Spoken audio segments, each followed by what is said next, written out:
Hey, what's happening, y'all? It's me coming at you again with another vid.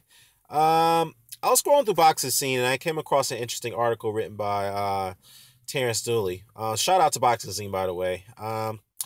It says here, quote, the headline of the article, the title of the article, I should say.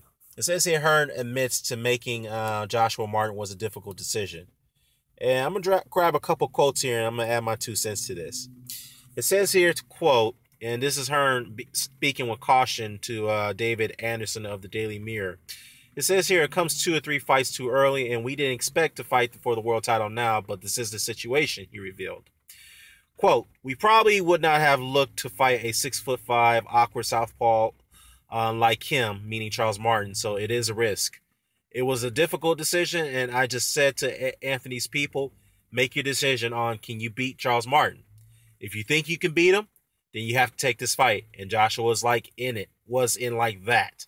Meaning, hell yeah, I'll take this fight. That's just paraphrasing. Now, the 26-year-old Londoner, who is 15-0 with 15 KO, has settled a local rivalry with Dillian White, courtesy of a seventh round KO in December to pick up the vacant British title. Martin won the vacant IBF title by stopping Zars Glaskov in 3 rounds. The previously undefeated Ukrainian dislocated the right knee when slipping to the canvas in what became the final stanza. Now, a win over Martin, 23-0 with 21 KOs, means that he would be in line for tricky defenses against the likes of Brian Jennings and Bermain Stavern. However, Hearn has also stated that his charge will happily take on all comers should he win the title. All right, I'll leave it there. Taking on all comers, right?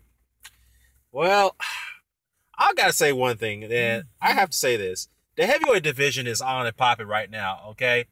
You see, this division is way deep. I say it's like 30, 40 fighters deep, just as Mr. Boxing Today has pointed out in one of his earlier videos. So, Joshua taking this fight in this situation is not too shocking at all. But again, it is quite surprising because Joshua and Hearn said themselves that they would not be ready for a world level fight after the Dillian White fight due to their deficiencies, such as head movement, defense, and lateral movement, whatnot, and footwork, I should say, because Joshua tends to fight so flat-footed and he's so stiff, and obviously that's due to all the muscle bound that all the muscles that he puts on his training regimen, whatnot. But he's going to have to really scale back on that. But if Eddie Hearn is true to his word and he says that his fighter will be taking on all comers should he win the title, well, let's look at the rankings right here, as you can see on the screen. They did mention Brian Jennings, but Brian Jennings is not ranked in the IBF that high because according to the IBF ruling, a fighter of their sanctioned body must defend their title against anyone who's ranked in the top 15, including their mandatories. And so saying Brian Jennings' names is quite surprising. But Brian Jennings, on the other hand, is ranked in the top 10 in the world by the Ring Magazine. So that could be overlooked. But anyhow, going down the rankings, you see Erkin Tepper. Obviously, Erkin Tepper will be facing a 2-year ban due to violation of drug policy, which he took a banned substance in the going into the David Price fight, whatnot, which was recently ruled no contest. Then you have Carlos Takam. Now, Carlos Takam, that will be a damn dangerous fight for Joshua. I already mentioned this previously. If Joshua were to make his defense against Takam, he better be training his ass off because Takam will be there to take his goddamn head off. And he's going to have to be somewhat more cautious fighting a guy like this who's going in there, who's a heavy puncher by that matter, who is brutal when it comes to throwing his punches because he will load his shots up like it's no tomorrow. And the way he threw his uppercuts against Alexander Povetkin, I think it was in the 4th round of that fight. Povetkin, props for Povetkin because he held up in that fight and he was hurt bad and he looked like he was out on his feet after that taking that uppercut from Takam. But anyhow, if Joshua were to take a fight with Takam, he better be training his ass off. That's all I gotta say.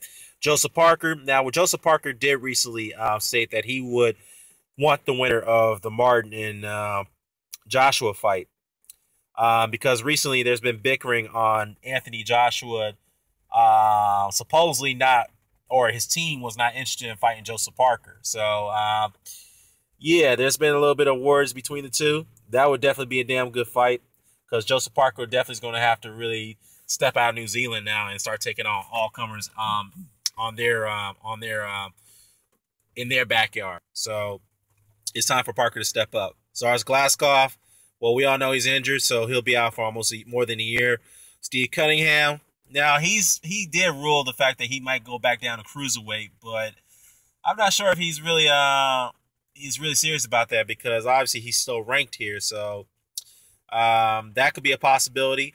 That could be a very, very not saying that's a dangerous fight for Joshua, but it's also a very risky fight because Cunningham is a pro. He's a seasoned pro. He's been a world champion in the cruiserweight division, and he's been in there with all the tough heavyweights as well, such as Argus Glaskov, who I felt that he got robbed against. Antonio Tarver, who I felt he got robbed against as well.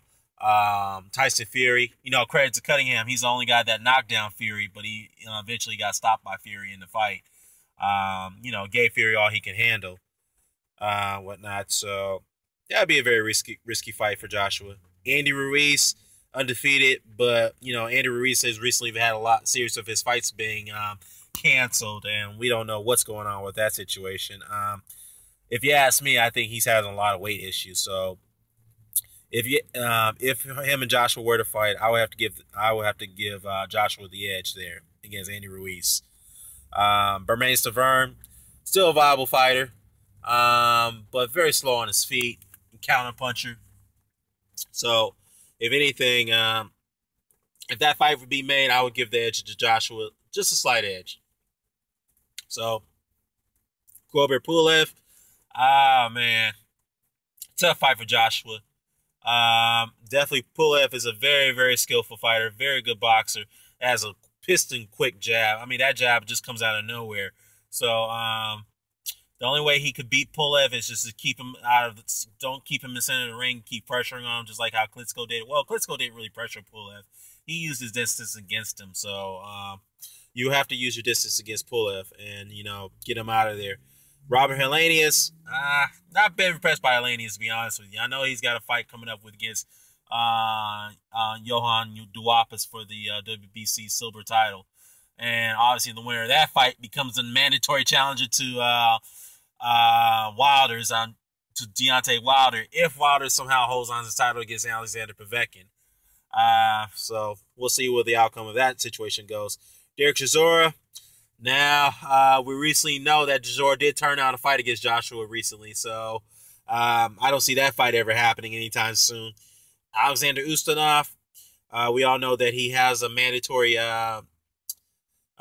challenge against Luis Ortiz this half of the year. So, yeah.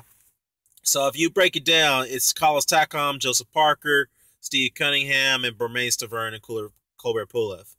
Now, honestly, I see Joshua beating Stavern, but as far as Pulev, Parker, and Takam, man, that's going to be tough, especially Takam, because that's a very, very dangerous fight for Joshua, and I have to mention that again. So, yeah, it'll be very interesting. And they, again, they mentioned they were willing to take, Andy Hearn said they will take on all comers. But if you look at the other heavyweights, you got Deontay Wilder. Now, someone asked me in the comment section about what do I think about a Joshua and Wilder fight. Right now, it's a 50-50 fight, but given Joshua's deficiencies at this point, I'll have to give the edge to Wilder. But we have to see, how well Joshua proved after the Dillian White fight. So if he's proven to be a much better fighter, which I do expect he has going into Charles Martin, going to the fight against Charles Martin, then yeah, I would say that still be a 50-50 fight. Now, Tyson Fury, nah, I don't see Joshua beating Fury at this point, and I'm just being brutally honest right now. How about the likes of Alexander Povetkin? Oh, no. I don't know about that one. And I'm sorry. I know a lot of people will say, you crazy. I think Joshua could beat Povetkin. No, guys. Povetkin's a seasoned pro. He's a way skillful fighter than Joshua at this point. And I don't see Joshua beat Povetkin right now. How about Luis Ortiz? Oh, man. I'm sorry. I have to give the edge to Ortiz on that one. Lucas Brown? I don't know. That's a 50-50. But let me know what you think. Care to comment, care, subscribe. Signing off.